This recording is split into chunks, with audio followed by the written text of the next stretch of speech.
Hi again, everybody, and welcome to Bengals Breakdown here on Bengals.com. I'm Dan Hoard. He is Hoardy. Bengals.com editor Geoff Butch Hobson. We have switched sides on this segment for the first struggling. time. I'm We're struggling. going to see if Hobson can look to his right and talk. It's I can't even look off myself.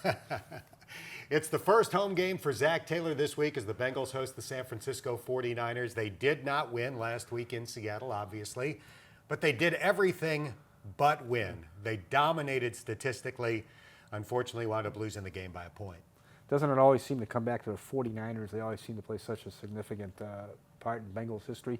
Maybe Zach gets his first win against them.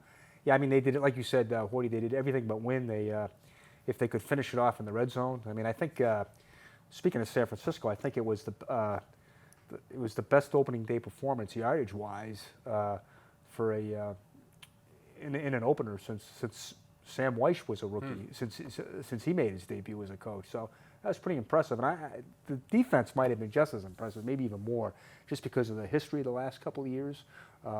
They had played more snaps than any defense in the last 2 years, and they come out and they hold Seattle to I think, 49, I think. And they stopped stone cold the NFL's best rushing offense. It was really, and I think we got a star in Sam Hubbard coming. 2 sacks, 2 other quarterback hits, and 10 tackles last week for the second-year pro out of Moeller High and Ohio State. Let's talk about this week's opponent, the San Francisco 49ers. They are 1-0 after winning by 14 on the road at Tampa Bay last week, and their pass rush was ferocious in that game. They invested a lot in it. They traded for Dee Ford from Kansas City, number 2 pick in the draft, Nick Bosa out of Ohio State, and DeForest Buckner in the middle was a Pro Bowler last year with 12 sacks. I think they got 3 first-round picks up there, and it's a, but for the Bengals' offensive line, I got to tell you, they couldn't have been any more encouraged than what happened in Seattle. I mean, they dropped back, 54 times, and gave up a couple sacks, get hit a little bit, but Andy got the ball out, and Trey Hopkins was rated highly on Pro Football Focus, rated him the top lineman. I think he was the 5th or 6th best center in the Number 1 center. Number 1 according center, to right? Pro Football Focus. Right, and it was, 1. and I think the thing, Hoardy, is it's Zach talked about it in his news conference on Wednesday. Confidence, and I think they have to take a lot of that San Francisco defensive line. I mean, I think they were a highly ranked defense. I mean, they were in the top 12 last year as a defense, and for them to come out of Seattle, no false starts, keep the quarterback upright. That's a huge lift for them, and I think they'll have to be just as good. It'll be interesting to see. It's a different style of defense, and we'll see if they can get the running game going. I don't know how many days you're going to be able to throw it 51 times and still be in a ball game, but this could be the return of Joe Mixon this week. I don't know if you'll survive if they throw it 50-plus times every week, knowing how much you love the running game. Let's look at the other side of the ball. The 49ers offense, Jimmy Garoppolo back from his injury last year at quarterback. He started 11 NFL games. They've won 9. So whether he plays great or not, San Francisco seems to win.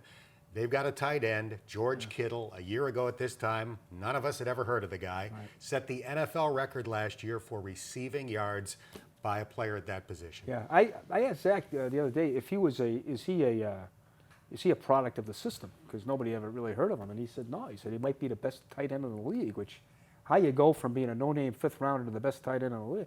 That's obviously the guy. He's big. He's got 4.3-ish speed. So how are they going to cover him? I mean, these are the guys that have killed the Bengals for the last 3 years. They have just carved up the middle of the field. So huge test. How are they going to do it? I mean, he rolled out Lou Anarumo, the Bengals' first-year defensive coordinator. He rolled out a couple of different intriguing looks. No linebackers at one point, 3 safeties, 5 defensive linemen. What's he going to come out with now? Who's going to cover that? Who's going to cover that tight end? Is it going to be one of the 2 safeties? I find that really intriguing. I think clearly the strength of this defense is that front, and I think Sam Hubbard, modern day Justin Smith, maybe better, and kind of ironic. San Francisco 49ers. Justin went from the Bengals to the 49ers. Such a versatile player, Hubbard-like, that they switched positions. He went to the Pro Bowl 5 times. So maybe we may be seeing something like that with Sam. But I'm really intrigued to see how they cover Kittle will tell a lot about what this defense is up to. Justin became a superstar when he went to San Francisco. Yeah. Sam Hubbard's going to be one Right. in his hometown. I of would say Cincinnati. I would say Justin was pretty good when he was here. True. 95% of the snaps all the time, and write him in for 7 sacks and 70 tackles. But I agree with you. I think Sam's on the verge. All right, it's the Bengals and 49ers Sunday at Paul Brown Stadium. We'll see if Zach Taylor gets his first win in his first home game as the Bengals head coach. For Geoff Hobson, I'm Dan Hoard. Thanks for checking out Bengals Breakdown here on Bengals.com.